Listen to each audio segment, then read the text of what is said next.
Hello everybody, welcome to divinely guided 7777। कैसे हैं आप सब लोग। मैं आ गई हूँ एक और फ्रेश रीडिंग के साथ, और आज की रीडिंग में हम चेक करेंगे कि आपके पर्सन का नेक्स्ट एक्शन आपके लिए क्या होगा। What will be there next action for you. Regardless आप दोनों के दरमियान क्या सिचुएशन चल रही है, आप लोगों का रिलेशनशिप किस तरह का हुआ है, ये रीडिंग सबके लिए ओपन है, स्पेशली जो लोग रिलेशनशिप में लव इन सिचुएशन में हैं।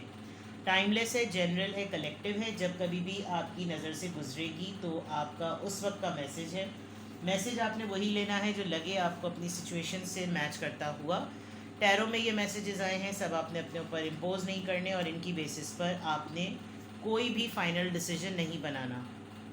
हमेशा आपने अपनी प्राइवेट रीडिंग लेनी है मुझसे या किसी और से, और जब आपको तसल्ली हो जाए कि आपने तमाम इन्फॉर्मेशन गैदर कर ली, तभी आप किसी कंक्लूजन पर पहुँचें। डिस्क्रिप्शन बॉक्स में सारी डिटेल्स मौजूद हैं, आप कांटेक्ट कर सकते हैं और get your private reading booked. Alright, चलिए जी, देखते हैं कि आपके पर्सन का नेक्स्ट एक्शन क्या है। ये कार्ड अभी शफल करने में ही पॉपअप होकर आ गया, मैन होल्डिंग अ हार्ट। चलें, इतना तो है कि आपके पर्सन का नेक्स्ट एक्शन आपके लिए क्या होगा। कम से कम इतना तो है कि दिल पकड़े बैठे हुए हैं। Man holding a heart, women holding a coin. आप दोनों के दरमियान करियर डिफरेंस है, या फिर ये कि आप अपने करियर पे फोकस कर रहे हैं। आप इसको वाइस वर्सा भी कर सकते हैं। फॉर एग्ज़ाम्पल, आप लेडीज़ हैं तो आप इसको इस तरह से देख लें कि this is you and this is your person. If you are a man, obviously आप इसको एनर्जी को आप शिफ्ट भी कर सकते हैं। Women holding a coin could be your female partner, and man holding a heart could be your male partner. ठीक है, और अगर आप मेल हैं तो दिस कुड बी यू, और आप फीमेल हैं तो this could be you. Energy पे फोकस करें, ठीक है। आप दोनों के दरमियान करियर का डिफरेंस है। आप करियर ओरिएंटेड हैं, आपको अपना करियर बनाना है। विजडम है, वाइज हैं, इंटेलिजेंट डिसीजन है कि आप अपने आप को फाइनेंशियली स्टेबल करना चाहते हैं। जबकि आपके पर्सन या तो इनसिक्योर हो रहे हैं कि अगर आप करियर में बहुत ज़्यादा इस्टेब्लिश हो गए तो there is a big possibility कि फिर आप इनको कंसिडर नहीं करें। ये बात कि आपको कह भी नहीं सकते कि तुम मेरे लिए रुको या अभी होल्ड करो, इसीलिए ये अपने दिल की बात अपने हद तक होल्ड किए हुए हैं, खातून हो या मर्द। आपका ये प्रॉब्लम है कि आप फाइनेंशियली इंडिपेंडेंट होना चाहते हैं, जेंडर अपने हिसाब से ले लें, और आपको ये लग रहा है कि लाइफ जो है वो प्रैक्टिकल होके भी गुजारी जाती है, सिर्फ लव लाइफ जो है वो मोहब्बत और इमोशनल होकर नहीं गुजारी जाती, which is a thumbs up to you. क्योंकि अगर आप ये देख रहे हैं कि आप अभी इस वक्त एट द प्रेजेंट मोमेंट आप ये देख सकते हैं कि अभी ही आपके और आपके पार्टनर के दरमियान एक फाइनेंशियल डिफरेंस है, तो आगे जाकर अगर आप मज़ीद फ्लरिश होते हैं, ग्रो करते हैं अपने करियर में, और आप और ज़्यादा स्टेबल हो जाते हैं, तो ये चीज़ अच्छा बड़ा डिफरेंस बन जाती है। यानी फिर मेल ईगो या फीमेल ईगो हर्ट होती है। कैपेबिलिटीज़ और एबिलिटीज़ के पॉइंट ऑफ व्यू से देखा जाए तो दोनों ही लग रहे हैं कि ठीक ठाक हैं, बट आपका प्रैक्टिकल होना बेनिफिट कर रहा है, और इस वक्त आपके पर्सन का ऐसा लग रहा है कि she should not move on, she should not pursue, आगे ना बढ़े। कुछ आपके माइंड में ट्रेड्स भी हैं। फॉर एग्ज़ाम्पल, आपका एक परसेप्शन है कि अगर कोई लाइफ में मर्द है, कोई क्या मतलब, अगर आपका पार्टनर है तो प्रोवाइडर हो, वो रिसीवर ना हो, चाहे आप कितना भी अर्न क्यों ना करते हो। ये एक बहुत नेचुरल सी और बहुत अच्छी, मतलब किसी को भी उसकी ज़िंदगी में अपलिफ्ट और रिस्पॉन्सिबल बनाने के लिए एक अच्छी अप्रोच है। चाहे आप फाइनेंशियली कितना ही उससे डबल ट्रिपल क्यों ना कमाते हो, लेकिन ज़िम्मेदारी का एहसास दिलाना एक अच्छे पार्टनर की निशानी है, और दूसरे का ज़िम्मेदारी लेना भी एक बहुत अच्छी निशानी है। तो आपके पर्सन का नेक्स्ट एक्शन क्या होगा।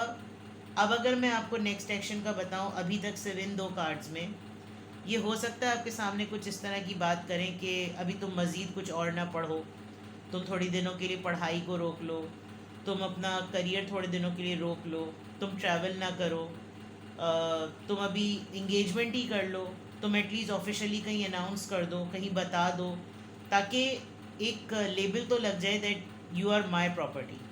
और इस वक्त आपको लग रहा है कि नहीं, हम दोनों के लिए करियर इस वक्त ज़्यादा इम्पॉर्टेंट है, स्टेबल होना ज़्यादा इम्पॉर्टेंट है, फाइनेंशियली इंडिपेंडेंट होना बहुत ज़्यादा इम्पॉर्टेंट है। तो कहीं ना कहीं आपके पर्सन हल्का सा इनसिक्योर हो रहे हैं, कह नहीं सकते, क्योंकि आप पे अभी तक वो पॉजेसिवनेस का जो है ना वो होल्ड नहीं है। और नेक्स्ट एक्शन अगर मैं देखूं तो कन्विंस करना एक बहुत बड़ा टेक्टिक हो सकता है। कन्विंस करना जो है वो बहुत ज़रूरी हो सकता है। आप बहुत सारे कन्विंसिंग पैटर्न्स पर इनसे क्वेश्चन कर सकते हैं, because I can see everything is purple and purple represent crown chakra, यानी कि तमाम चीज़ें जो है ना इंटेलेक्ट की बात होती है। आप अगर लॉजिकली इनसे कुछ बहुत सारे क्वेश्चंस करेंगे कि फॉर एग्जांपल अगर मैं कुछ ना करूं तो तुम मुझे बताओ क्या ये चीज़ यूं हो जाएगी, क्या ये चीज़ इस तरह हो जाएगी, क्या इस तरह से ऐसे हो जाएगा, समथिंग लाइक दैट। अच्छा, with the lavender and with this rosemary, ये भी एक बहुत बड़ा डिफरेंस है कि पूरे साल एक चीज़ का खिले रहना और एक सीजनल चीज़ का जो है ना सामने आना, तो ये जो शेड्स हैं ये भी बहुत मैटर करते हैं। कुछ बहुत सिग्निफिकेंट चीज़ें हैं आप दोनों के दरमियान। एज एक जैसी लग रही है, 45-42, मतलब इतना ज़्यादा कोई डिफरेंस नहीं है। ये नहीं कह रही मैं कि ये एज आप लोगों की यही होगी, you could be 24 and 9 years का आप लोगों का साथ हो सकता है। दूसरा अगर देखा जाए तो 6 या 9 ऐसे साल भी हो सकते हैं। इम्पॉर्टेंट बात यह है कि रोका कैसे जाए, रुका कैसे जाए। और नेक्स्ट एक्शन आपके पर्सन का किसी ना किसी तरीके से ये है कि मैं कंट्रोल में कर लूँ, और आपका ये है कि तमाम चीज़ों को स्टैब्लिश कर लूँ। तो आपके पर्सन नेक्स्ट एक्शन में अगर अपनी तरफ से कुछ जेस्चर शो भी करना चाहते हैं तो लगता है कि उनको बहुत सारे इंटरव्यू सेशन से जो ना गुज़रना पड़ेगा। यहाँ मुझे लग रहा है कि आपकी ख़ुद की ही एनर्जी जो है वो अपने पर्सन के नेक्स्ट एक्शन के लिए ना बहुत बड़ी कंडीशन है कि पेरेंट्स से या फैमिली से या करियर में या लाइफ में या लव में, इसमें आगे बढ़ना तो दूर की बात है। मतलब ये तो सेकंड थर्ड स्टेजेस होंगी। सबसे पहले आपके लिए जो एक्शन वो लेना चाह रहे हैं उसमें आप ही को कन्विंस करना जो है ना वो एक बहुत इम्पॉर्टेंट फैक्टर है। तो ये अभी तक तो ये नज़र आ रहा है, ठीक है। अब टैरो से चेक करते हैं कि what will be there next action for you. आपके पर्सन का नेक्स्ट एक्शन आपके लिए क्या होगा।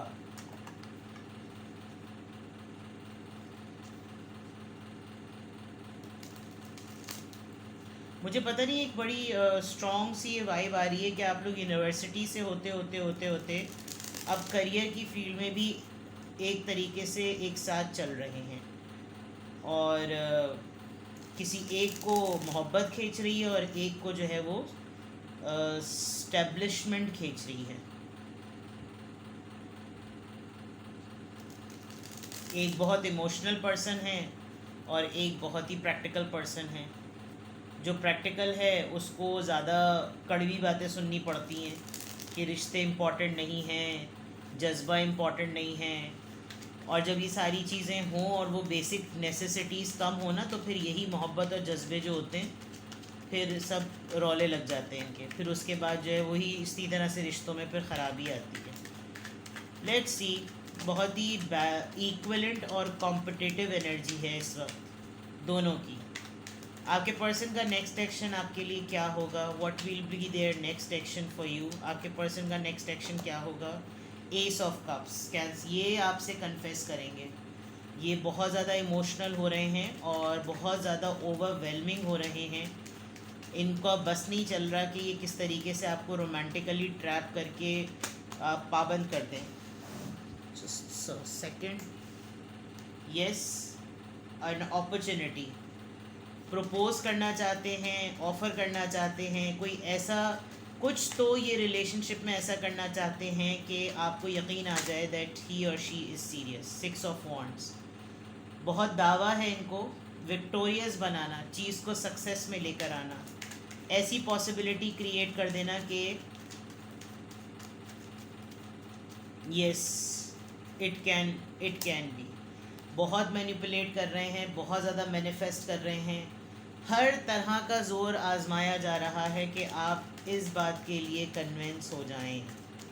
हर तरह का ज़ोर आजमाया जा रहा है, स्ट्रैटेजी प्लान कर रहे हैं ये क्वीन ऑफ सॉर्ड्स। आपने कोई कंडीशन लगा रखी है, आपकी मदर ने कोई कंडीशन लगा दी है, आपकी मदर ने शायद इनकी बात को देखकर आपके ऊपर कोई कंडीशन लगा दी और आपने अपनी मदर से रेजिस्ट किया है।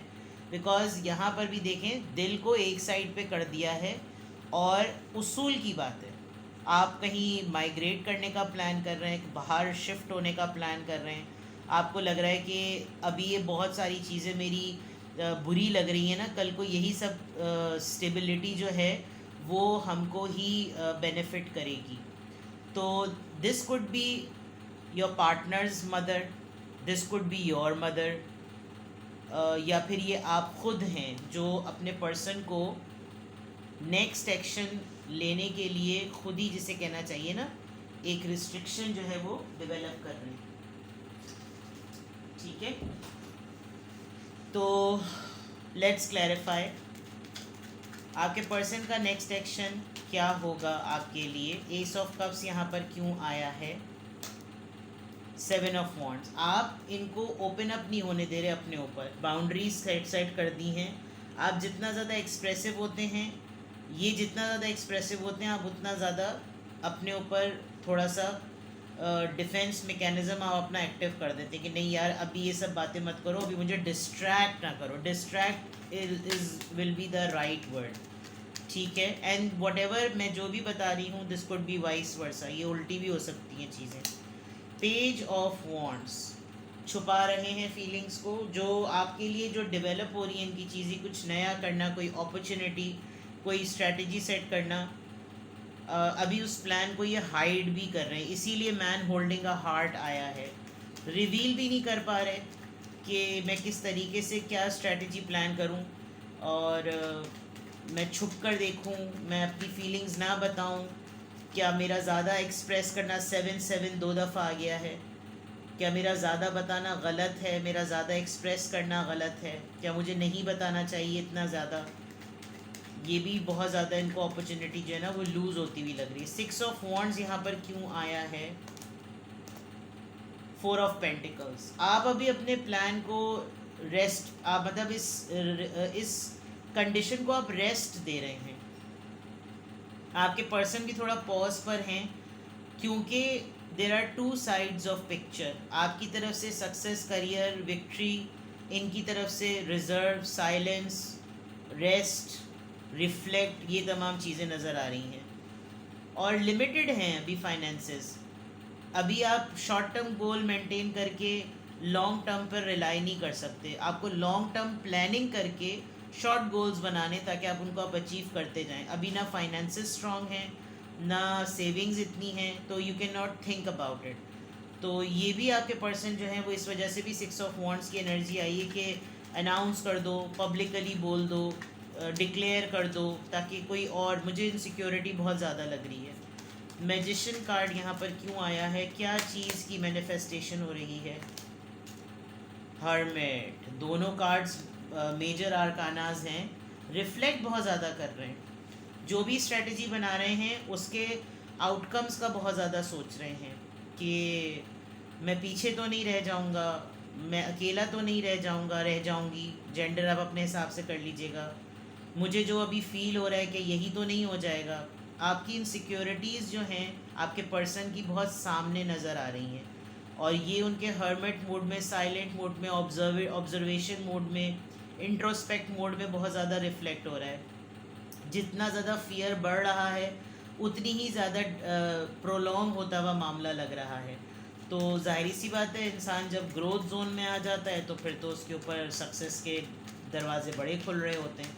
तो आपके पर्सन जो हैं वो इनसिक्योरिटी, अगर मैं कहूँ तो उनकी बहुत हाई अलर्ट पे हुई हुई है। क्वीन ऑफ सॉर्ड्स यहाँ पर क्यों आया है, ace of wands, page of wands और ace of wands. A decision, an idea, a plan, और हो सकता है अगर आपकी मदर ने या इनकी मदर ने कोई ऐसी चीज़ या ऐसी कंडीशन सेट की है, तो आपको भी उसके ऑल्टरनेट में कोई आइडिया आपके माइंड में है कि मैं सिचुएशंस को या टेबल्स को कैसे टर्न करूं. S of wands, intuition.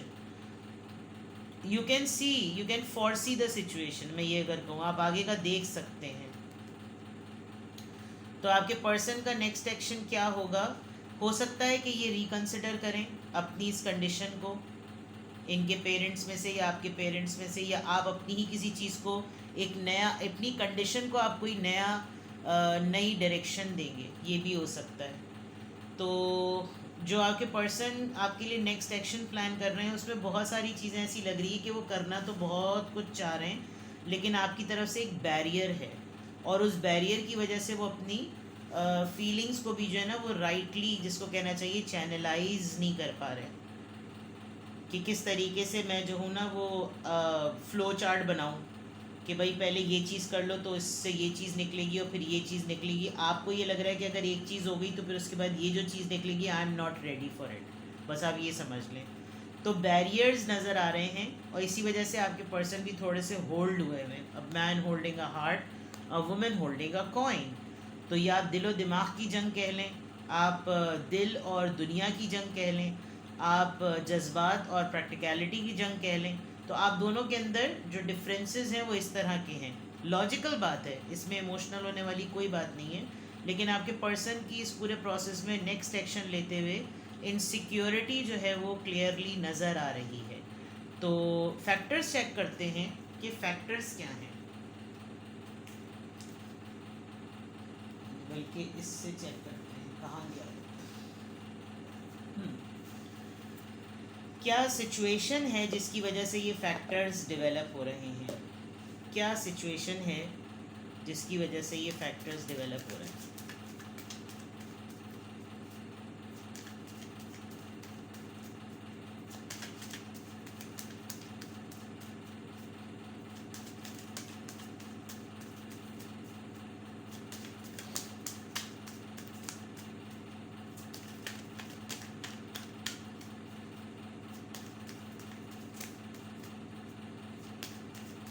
क्या फैक्टर्स हैं? Meeting and talking, savouring the moment, feeling elevated, building friendship. Okay, तो फियर जो है वो नज़र आ रहा है. नए लोगों से मिलना, नए लोगों को जानना, नए लोगों से बातें करना, नए फ्रेंड्स बनाना. ये भी आपके फ्रेंड बने होंगे या बनी होंगी. Sword and rose, mind and heart, देख लीजिए. Clarity and truth, revelations, honour and protection, determination. जो मैंने कहा था ना कि थोड़े दिनों में ऐसा होगा कि आपको इंसिस्ट करेंगे कि कुछ कर लो, कुछ अनाउंस कर दो, कुछ डिक्लेयर कर दो, ताकि क्लैरिटी मिल जाए, मुझे हकीकत का पता चल जाए, मुझे इत्मीनान हो जाए कि ये प्रोटेक्शन और ये विल है तुम्हारी इस चीज़ को कंटिन्यू करने की. और आपका कुछ और मामला लग रहा है मुझे. ब्लोइंग किस, unconditional love, giving and receiving, fairness and love, affection, return. आपके साथ ये बिल्कुल उसी तरह का रिस्पॉन्स चाहते हैं जैसा ये आपके लिए महसूस कर रहे हैं. तो ये आपको इमोशनल ट्रैप करेंगे कमिंग डेज में. दिस इज़ वेरी सरप्राइजिंग कि अगर इस तरह से हो रहा है, ख़ातून हो या मर्द, आप अपने हिसाब से जेंडर लीजिए, ये होगा. अब आपका क्या माइंड है, आप किस वजह से इस चीज़ को प्रायोरिटी दे रहे हैं, तो देनी भी चाहिए मेरे ख्याल से. Soulmate, soul connection, partnership, dependent feel कर रहे हैं आपके पर्सन, आपके बगैर डिटैचमेंट का सोच नहीं सकते वो. तो उनको ये लग रहा है कि जब राइट टाइम है, राइट पार्टनर मिल गया, तो बस ये फैक्टर्स हैं जो आपके पर्सन को जो है ना प्रोवोक कर रहे हैं, एक तरीके से पुश कर रहे हैं. मिरर करते हैं आप लोग एक दूसरे को, सेल्फ रिफ्लेक्ट करते हैं. मैंने कहा था ना कॉम्पिटिटर्स लग रहे हैं. पुरानी यादें हैं, पुरानी पिक्चर्स हैं, तो उसमें एक इनोसेंस नज़र आ रही होगी. उसमें ये लग रहा होगा कि यार देखो पास्ट में भी हम लोग की इस तरह से लड़ाई हुई थी, फिर वक्त बदला, वक्त गुजरा, परसेप्शंस बदले. ये एक बहुत बड़ा फैक्टर है. मेरे ख्याल में आप दोनों के दरमियान एक वक्त में कोई ऐसा ब्रेकअप आया है जिसकी वजह से दोनों में से एक जो है ना वो बहुत प्रैक्टिकल हो गया है. और ब्रेकअप किसी ऐसी कंडीशन जो फिल्मी सिचुएशन हो जाती है ना कि फिर जेब खाली तो फिर लग पता जाता है, तो उस हिसाब से ना एक बड़ा लेसन मिला है, जिसकी वजह से कुछ लर्न फ्रॉम द पास्ट, माजी से कुछ सीखा है। और ये एक बहुत बड़ा फैक्टर बन गया है कि अगर अब कोई नेक्स्ट एक्शन पर्सन के लिए लिया जाए, पार्टनर के लिए लिया जाए, तो इन सब चीज़ों का ना ध्यान में रखा जाए कि ये रिश्ते की हकीकतें होती हैं और ये फैक्ट है। चाहे शादी हो, चाहे लव रिलेशनशिप हो, जज्बात में कुछ भी नहीं रखा हुआ। आगे जाकर जब आपको ज़िंदगी चलाने के लिए वो बेसिक नेसेसिटीज़ चाहिए होती है ना, और जब वो नहीं मिलती तो सारी मोहब्बत चूल्हे में चली जाती है। तो if your person is not getting convinced, it's completely your tactic how to convince him और हर। और शादी की उजलत, इनसिक्योरिटी, एक डर है कि अगर ज़्यादा लोगों से मिले, नए लोगों से मिले तो नए चांसेस होंगे, नए रिश्ते बनेंगे, वो डेवलप हो गए जैसे मेरे साथ डेवलप हुआ था, तो फिर क्या होगा, मेरे लिए तो यही सोल पर्सन है, मेरे तो अनकंडीशनल लव है, मेरे पास पुरानी यादें हैं, मैं उसमें कैसे रहूँ या जीऊँगा व्हाट्सोएवर, क्लैरिटी मिल जाए। बहुत सारे फैक्टर्स बन रहे हैं। तो यह person is highly highly insecure. ठीक है, take best care, bye bye.